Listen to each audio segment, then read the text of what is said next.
they should be honored.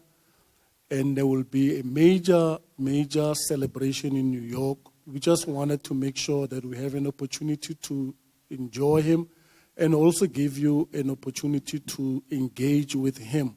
I don't want to take it lightly because at home we always have this thing, Mfundisi wami, that says, in every successful man there is a praying woman behind. I know that my wife has been praying for this opportunity for over the years. And thank you very much. But I'm a very humble man. I love earnestly and I give earnestly because I know all the things that I do have, they come from God.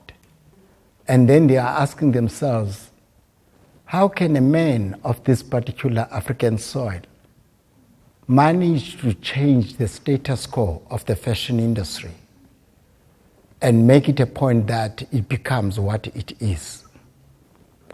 It all started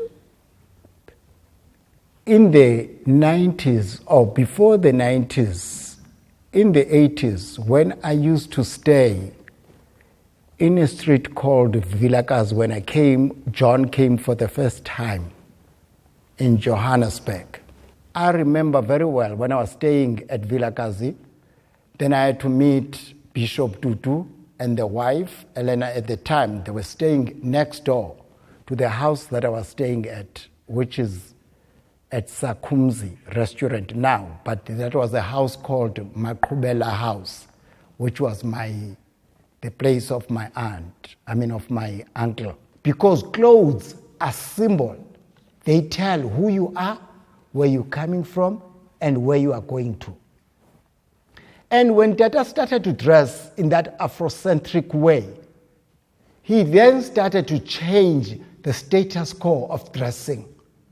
Even on invitations then, they used to give us invitation when you are going to cocktail functions. They will tell you the cocktail dress and the black suit. But now they started to say cocktail, black suit, and traditional.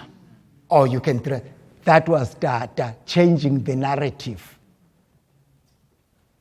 Now that narrative has been taken by all over the African diaspora, has been taken in Europe.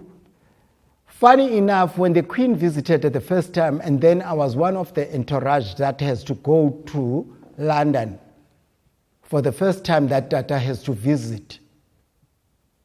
And I was part of his entourage.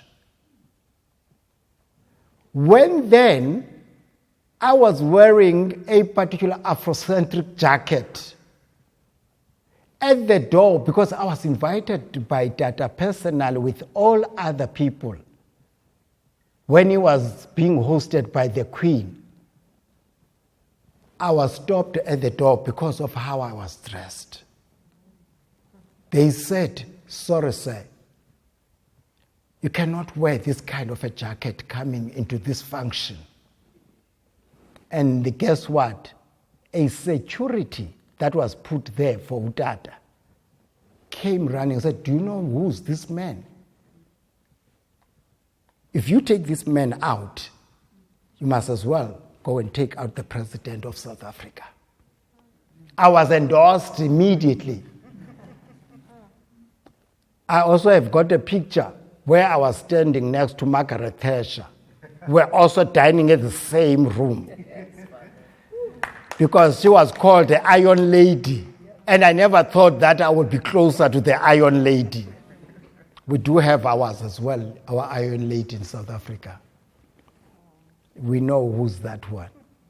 I never thought that I will carry Madiba as well, Nelson Rolihlahla, with me when I go to New York and be respected and also being taken to say, you are going to talk on human rights on this particular date.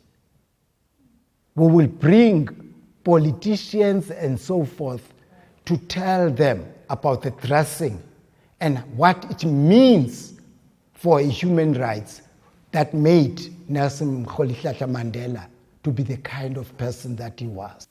I am so honored, really honored, how I got to know the Church of Scientology as well. But there's one thing that I could tell you, the love that that institution has bestowed unto me.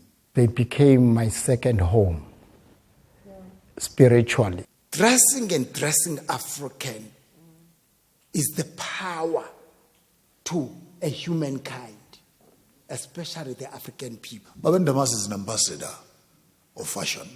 And what made me so excited when I got this invitation, it is to know that Madiba was not just a political liberator, but truly so. For me, the Maverick, he was also a fashion liberator.